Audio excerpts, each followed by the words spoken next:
Hey everybody, it's Romania Black, and we are on episode 16 of the case study of Vanitas, and so these episodes have been pretty crazy since we started part 2 of this season. And when we last left off, we got to know Jean-Jaques a little bit more, his tie to Chloe and how he wants Chloe's wishes to be upheld, that Naenia, aka Charlatan, has been pretty much, I feel like she's controlled her into this situation a wee bit, even though Chloe believes that she's in charge of her own fate. And Noe is trying to figure everything out, but Noe is kind of struggling between, like, what do we let Chloe do? Is she the beast? What do we do with this? Meanwhile, Vanitas is traveling with Jeanne. Both of them want to confront Chloe for different reasons. One to save her, one to destroy her.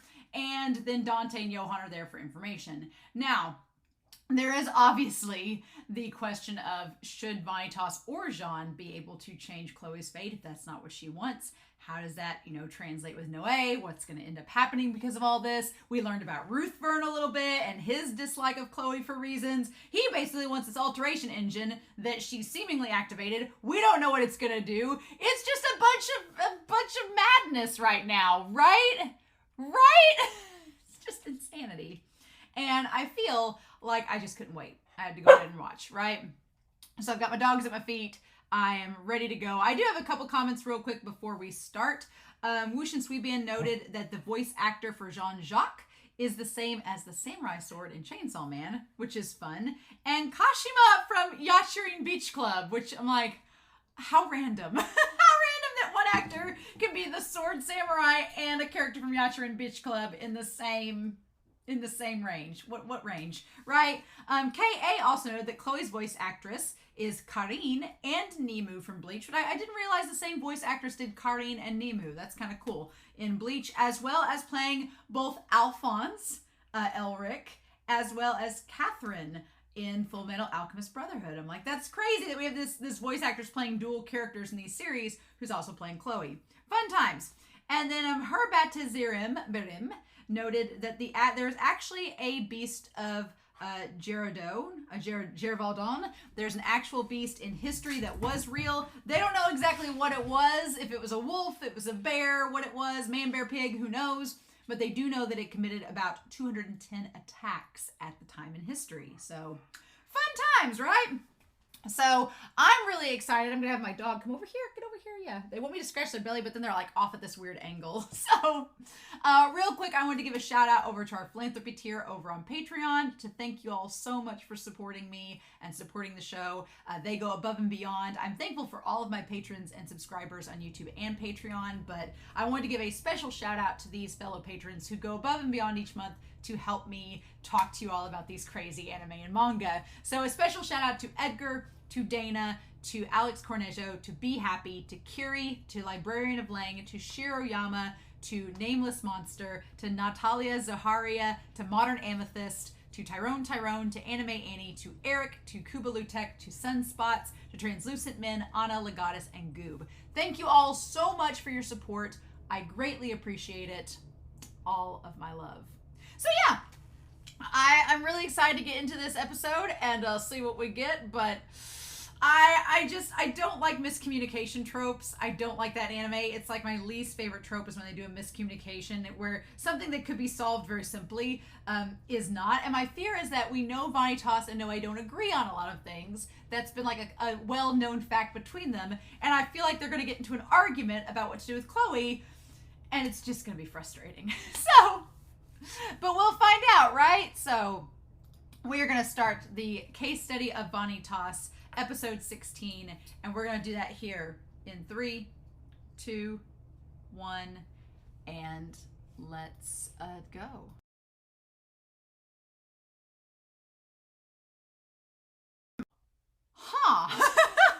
This episode, and by the end of it, I was getting really worried about the Alteration Engine because I'm like, well, it seems like this thing that can literally do anything to vampires or anything to curse bearers or stuff. I was like, is she going to turn everyone into curse bearers? That was my fear. I was like, is she going to transform everybody into a curse bearer? Because we don't need that.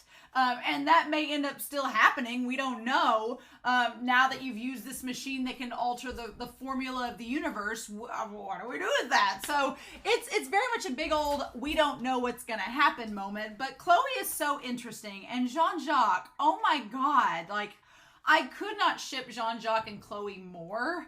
They're so perfect, but also they're so tragic. Like, the idea of both of them being abandoned by their family and being abandoned by society, and they find each other together. And the one thing that is kind of weird, and I don't necessarily want an explanation for it if it's something we're going to find out later, but she says that she stopped aging when she was like 11, which makes sense, turning into a vampire, but then Jean-Jacques keeps getting bigger. So I don't know. Sometimes vampire rules in fiction are a little bit wonky. Sometimes vampires age, sometimes they don't.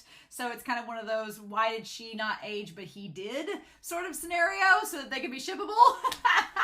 But I don't know, because you think if they both stayed, I would think that if they both stayed children as vampires, then that would be a thing. But it could be that she was a human that turned into a vampire, so thus she stopped aging, whereas Jean was born into a family of vampires, or was adopted by a family of vampires, and thus still ages. So there could be a difference between the vampires from Altus and the vampires from the real world that were created when the experiment went down. Maybe that's it. Maybe that's what the same thing is. But man, there's a lot that happened in this episode. Quite a bit. And I wanted to bring White Raccoon out because I wanted to talk about Chloe. And kind of like what her feelings are, what her agenda is. Because the thing of it is that she turned into a vampire.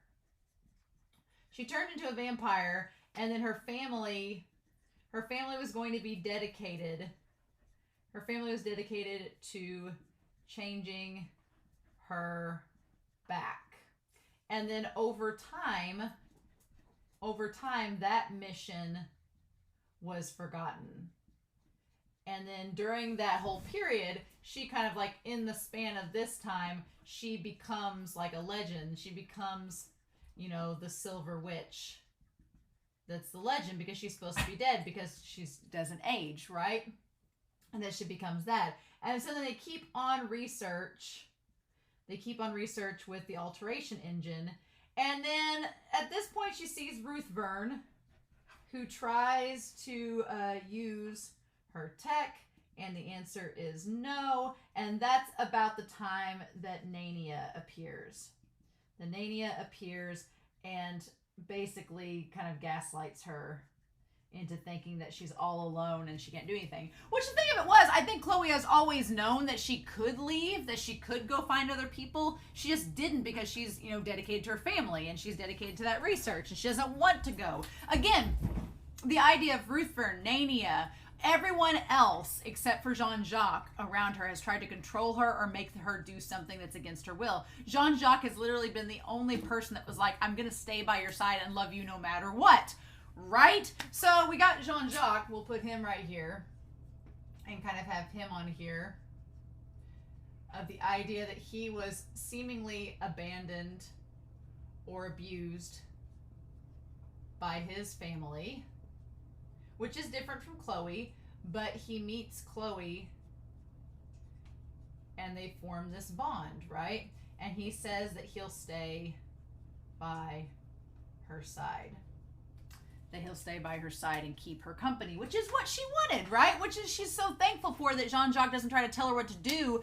He's like, you do whatever you want, and I'm choosing to stay with you because I care about you. And that's really what she wanted this whole time. Like, it's so sweet, right?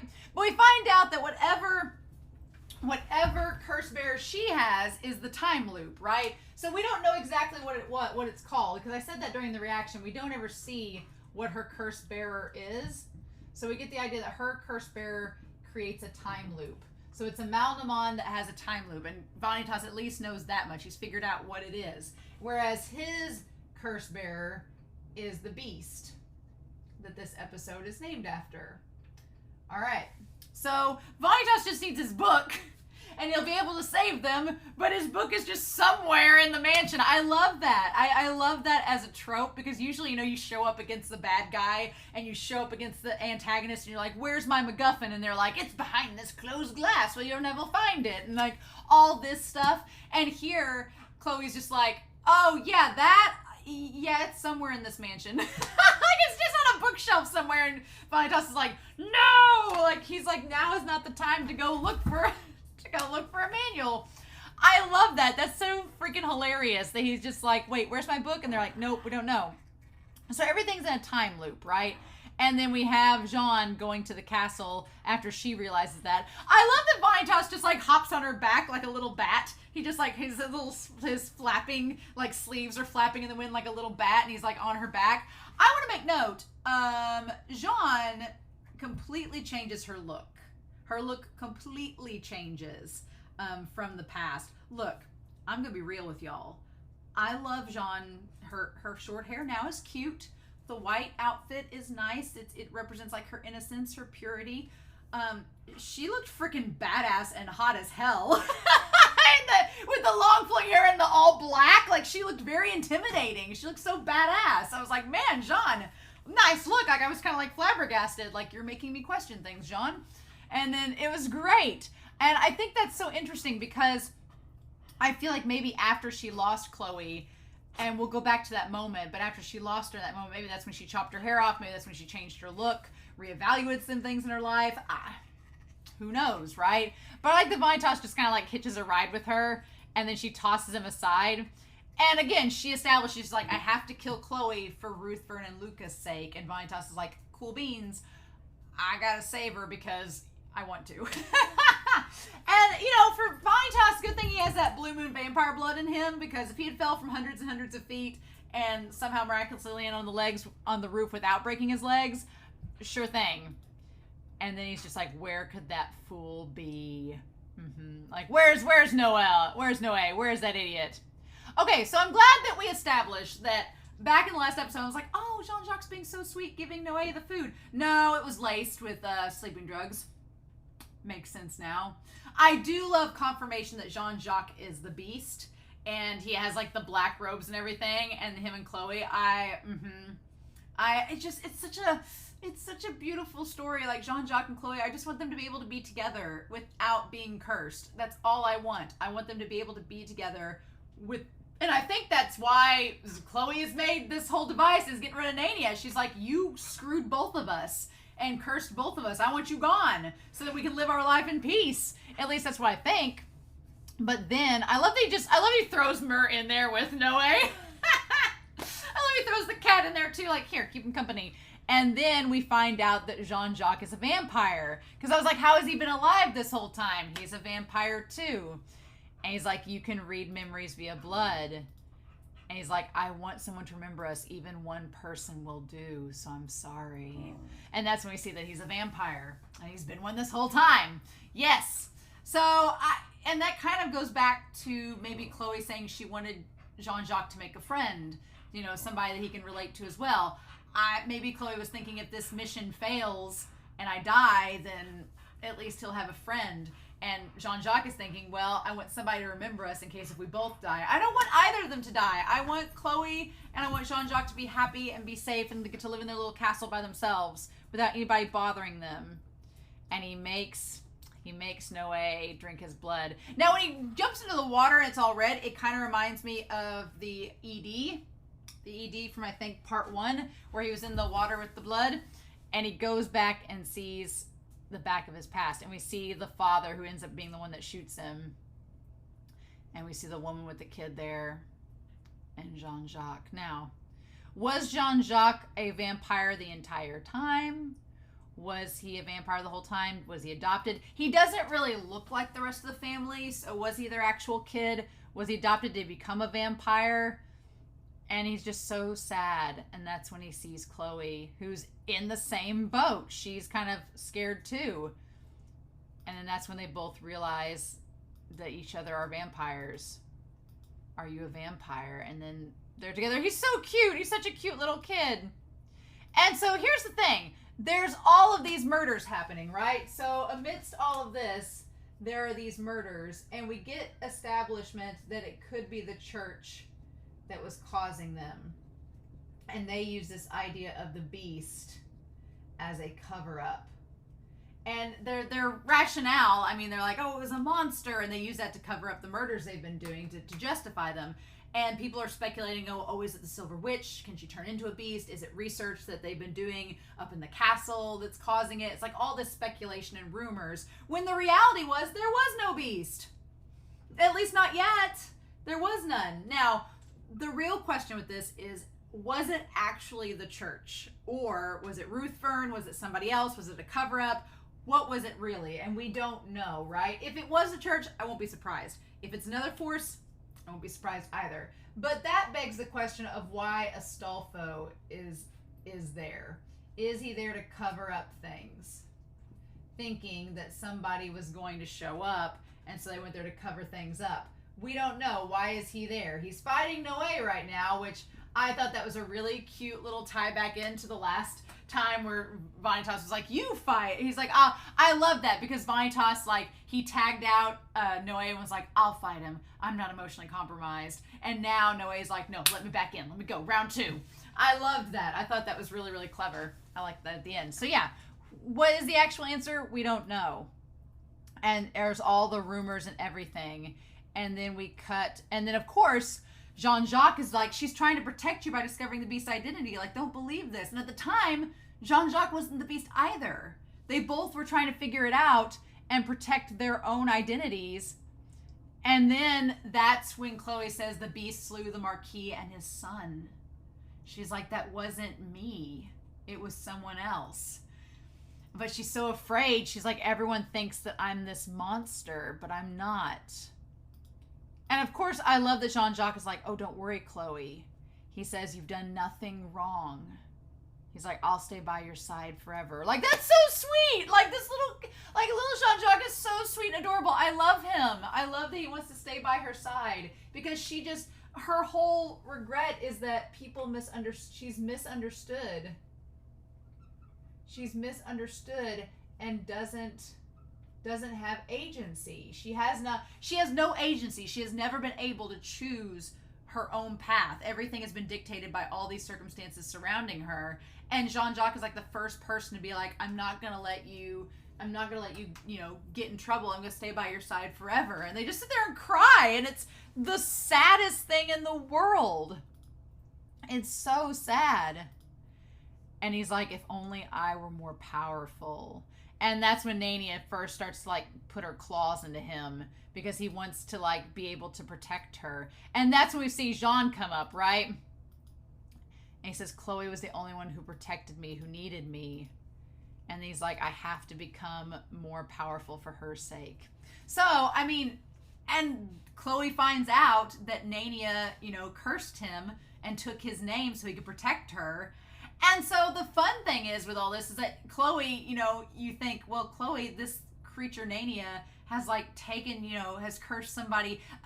Basically, I feel like Chloe figured out that Naenia has been gaslighting both of them, and that it's because of Charlatan that both she's a curse bearer as well as Jean-Jaques. And I feel like for Chloe, she's like, if you just let me be a curse bearer, I would have been okay, because I was fine with it. It was my choice. But the fact that you've gaslit Jean-Jaques and brought him into this and made him into a monster, and now he's being hunted and hurt, I feel like Chloe was Michael Jordan going, I took that personally. And then created the Alteration Engine, but knew that she had to lead Naenia into a situation where she could trap her, right? So then Noe wakes up. Noe is like half asleep half of the series. And Naenia asks if Jean-Jaques loathes this world, and he says, I do. I loathe the humans who scorn Chloe and the vampires who abandoned her, who wouldn't save her. He's like, I'll devour them all. And that's when Naenia tells Chloe that it's him. He gave me his pristine true name to protect you. And she's like, the only way to stop them thinking that you're the beast is to give the form to someone else. And the look on Chloe's face, I feel like at that point, Chloe was like, okay, you've got to go. Because that wasn't what she wanted. She didn't want him to get involved and get hurt, right? So she's like, no, this is no good. And so she goes to get him, and he's like, the Senate's Burrow and the Hellfire Witch are after you. And she thinks of Ruthven being like, okay, well, he's after me. Big shocker. He doesn't like me because I denied him. And that's when he sees Jeanne. She looks so freaking good with the long hair and the black. She looks great. And of course, because you can't see Jean-Jaques in Chloe's arm, she's got him under the cloak to keep him warm. Because you can't see him, Jeanne comes across her with the blood and everything. And you see the blood like she's been like like giving him blood to like survive. You see that and you're like, okay, so Jean thinks that Chloe's the beast. That's why she believes that, because she saw her on the cliff and was like, I have to kill you. And she says, so you're the Hellfire Witch. No, we don't. Yeah, and she just got him unscathed. I just like, Jean looks so good there. I love younger Jean with the black and the long hair. It looks great, right? And then she says, I'm so glad that it's you, that I got to see you again, that you finally returned to me. And she's like, come on, quickly now. Are you going to fight me or not? And Jean hesitates because she's like, no. And Jean remembers who Chloe is. And she's like, I don't want to fight you because I wanted to see you again, right? It's so sad. Like, Ruthven and Naenia have screwed up all of this stuff. I'm like, how could you? What the hell, man? And then Chloe falls and says, it's fine. I can make peace with this. She's like, I got to see Jean again. I got to know that she's alive. And if she's been sent by Ruthven to kill me, I guess I'll just go into hiding. But I know that she's safe. Like, Chloe's like, that's enough. That's enough for me to know that she's safe. It's okay. I can make peace with this. It's just somebody else that abandoned me and turned their back on me. What else is new? But I feel like Chloe's saying, you know, if Jean hadn't become the beast, if this hadn't become a real thing, maybe I could have seen Jean again and it wouldn't have been under these circumstances. So I feel like it only fueled Chloe wanting to get rid of Naenia even more, right? And then she says, the vampires and humans have cast you away like rubbish. Aren't you bitter? Don't you wish to take your vengeance upon Gevaudan? And she's like, I am bitter, and I will have my vengeance. And so at that point, it's like, she is bitter because everything has happened, but she doesn't say revenge and vengeance on Gevaudan. She's like, I'm going to have my vengeance. And it's like, now we know it's against Naenia. It's like, no, I'm going to have my vengeance against you, and I'm going to use you to get there. Like, I'm going to use you to get what I want, right? So then Noé wakes up, and he's still reeling from the memories that he's gained from Jean. Maybe the beast isn't even real. Everyone's just terrified for no good reason. Yeah, that's the thing. It makes me so sad because you see these two, like, in the flower fields, they were happy with one another. They were happy. And then Naenia just made it worse. And it's so sad. And that's when Noé realizes there was originally no beast. It all came about because of everything that happened. And then it shows him fighting Jean. And then his dad is the one that shoots him. You were trouble enough when you were a vampire. And now I'll get my reward if I kill you. At least you were good for something. I hate in anime the trope of the deadbeat parent. Like, the deadbeat parent in the trope of anime and manga is so annoying. And the dad just being the worst. Being the literal worst person. Like, I want to grab Jean-Jacques and, like, hug him and take him away because he's so sweet. I was like, how dare you? And it's interesting that the memories that Noé has, he feels them. Like, he feels the moment that Jean-Jacques gets shot, Noé feels that, right? And he, like, leans forward because he's still stuck in these memories. And, of course, he sees the light. And who is the light? We think, oh, well, the light is Vanitas. Of course it is. And I love that Vanitas is like, are you fine? Are you drugged? Did you get in trouble again while I was gone? Can you not take care of yourself without me helping you?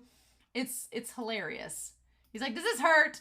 I just love the idea. I love this sigh. I love the manga, like, little chibi where he's like, it is me, you moron. Welcome to the real world, jackass. It's great.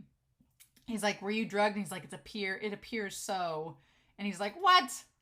And then, of course, I love that Noé is like, is John okay? Is Dante okay? He's like, yes, they're fine.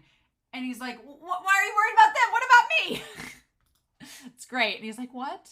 He's like, never mind. What? Enough about that. I love that Vanitas is like, I had to share a blanket with a naked woman. Like, are you going to ask me how my day's been?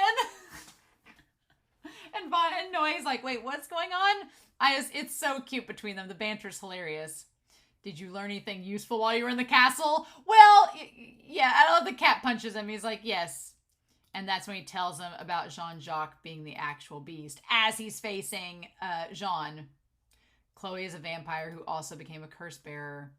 And so this part is important. He's like, so far as I've seen, they've not killed anybody. As far as we know, they've not killed anybody yet. So we're actually maybe looking at this the wrong way. And I'm really surprised because Vanitas is like, well, this has all been in vain then, because he's like, her motive was vengeance. Well, there's no need to treat her if she became a curse bearer willingly. Like, that's the thing. I really thought that Vanitas was going to be completely against Jean and would be like, well, we got to save her. But that's not the case. He's like, and it makes sense because Vanitas willingly, as far as my theorizing goes, he willingly went against the Blue Moon Vampire to go out and save the vampires as an act of vengeance. He chose this path. So Vanitas is like, I'd be a hypocrite if I, saved her against her will when I'm doing things against the will of the system itself too. So he's like, we're kind of in the same boat. He's like, if she willingly wanted to be a curse bearer, can't really do anything about it. So that begs the question of Louis. Did Louis willingly become a curse bearer? Did they know? And if Noe finds that out, what does that do? And so Vanitas is like, well, I can't really do anything about it. And so Noe's like, well, you can't just leave her like this. And Vanitas is like, why not? Vengeance is meaningless, so should she stop? Or it won't bring happiness for anybody. Is that what you want me to say? Or you want me to say that vengeance is pointless and it's not going to do anything, so I got to go stop her? I love that Vanitas in this moment is like, look, if I do this, it's taking away her agency, which has been her big thing this entire, plot line with her, is that she has no agency. So Vanitas is like, who am I to stop? It's one thing when a person's name is taken against their will, but it's another thing if they choose it. So, and now we know that Chloe, last episode I was like, oh, well, Naenia is gaslighting her into this, which she kind of was. But Chloe did end up choosing it on her own volition because she wanted to get revenge on her. So she chose to have her name taken so she could get this time loop power so she can make things all line up. And the time loop power makes sense because it allowed her to keep researching and keep developing it without time passing. All makes sense. Yes. So yeah, Vanitas is like, if she chose this, I can't take that away from her. Now, I mean, Naenia definitely gaslit them in regards, but that's why Noe says, well, I don't know what she's really seeking. So what would be salvation for them? Like, we can't, he's like, I don't want to leave here without discovering what that is. He's like, until we make sure that they both have found salvation, we can't leave, whether it's being saved from the curse bearer or not. And I love that Vanitas is like, ugh. Because Vanitas, like, Noe is putting Vanitas' words right back at him. He's like, didn't you talk about salvation? Didn't you talk about us having to save the vampires? We can't leave until we know what that is. And Vanitas is like, why are you making me eat my words, Noe? It's really funny. I'm like, yes, please. Yes.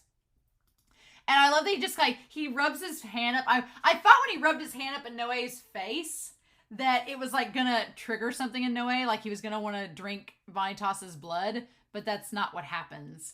He's like, well, I do have to find my book, so I guess we're here for a reason. And he's like, I'll join you until then.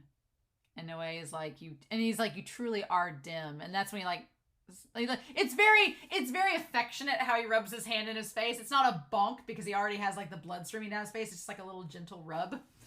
And he's like, look, I'm doing what you want me to. I'm working with you until you're satisfied. Isn't that what you wanted from the beginning? And Noe's like, oh, yeah. What a boob. What a big old boob. And he's like, lower your voice. So, yeah, Jean is fighting the beast, which is, he's like, if he became a beast to protect Chloe, then who or what is behind the killings that took place before that? And that's when they talk about the church and the possibility. And I like that Vanitas says, look, this is speculation. It's just my head canon, but everything lines up out of nowhere really conveniently where it would make sense.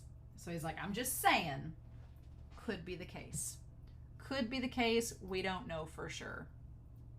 And they're like, and the church called the beast the servant of God. So, I mean, it's pretty on the nose at this point. And that's when they find Astolfo. They're like, are they behind the human slaughter in Gevaudan? And that's when Astolfo shows up with the spear and the random guy. I love it. He's like, Astolfo, speak of the devil. I love that he's like, are you here to destroy evidence from a century past?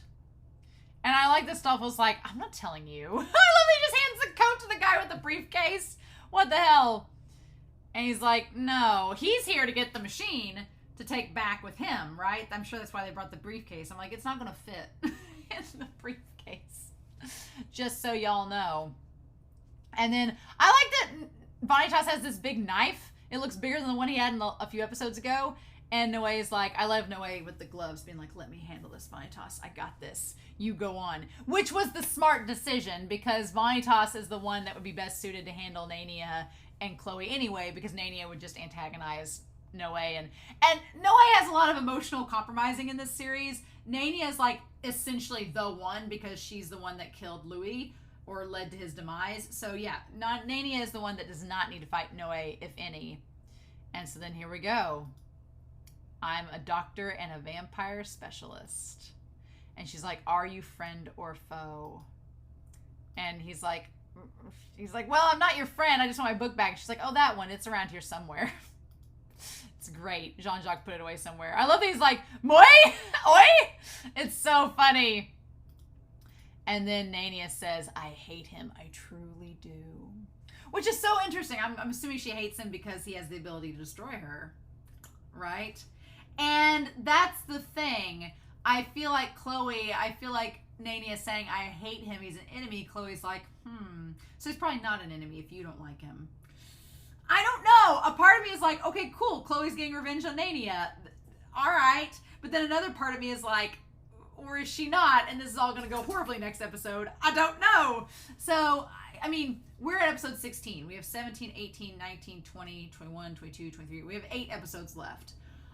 We have still yet to touch on the Blue Moon Vampire and the brother that's in the OP. We have yet to touch on Ruth Verne, who is a thing. If Naenia dies in the next couple of episodes and Chloe and Jean-Jacques have the curse lifted from them, I could see that happening, and that would leave us just enough time to touch back on Ruth Verne, the Shapeless One, the Blue Moon Vampire, and we'd have enough episodes to cover all of that. So if we somehow make it out of this next episode and it works out, cool. I feel like that'll work. But yeah. And so that's when she activates it. The way they draw Naenia through part of it is really like, it's cutesy, but it's also disturbing. I'm just glad that this is the route she's going. Because originally I was like, is she going to try to make all the vampires curse bearers? That would be bad. Is she going to try to turn like everybody in Gevaudan into vampires? Is she trying to like make them all curses? And then we find out that at first she's going to destroy everything. And Vanitas is like, whoa, that's a bit extreme, annihilating the entire city. Let's not do that. And then we find out, no, that was just a guise to lure her in. And the moment that she looks back at Vanitas, he seems to like see something in her face like, oh, you are actually going to do something else. And she traps Naenia and has Naenia become this physical form. Now, what are the consequences of... She's like, how could I lay hands on this incorporeal thing unless I make it something I can kill? That's the thing. So, I mean, what are the... She's like, now even I could slay you. So, that's the question. Like, what are the consequences if she slays Naenia? What do we do with that? What happens? Can she even slay Naenia? Is that even a possibility? Or does it have to be Vanitas? I don't know, but... Jean-Jacques and her story, it broke my heart into pieces. It was so sad, but I shipped them so hard. And honestly, I just want, knowing that Jean-Jacques and Chloe were brought into this whole thing against their will and were framed and scapegoated into all of this, and they don't deserve any of this. I just want them both to end up happy, but I don't know if that's going to happen. A part of me feels like they're both going to die, and that's going to be really sad.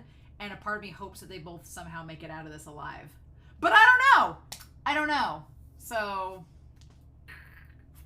I'm very curious to know your thoughts down below. But this episode was so good, but it was so sad.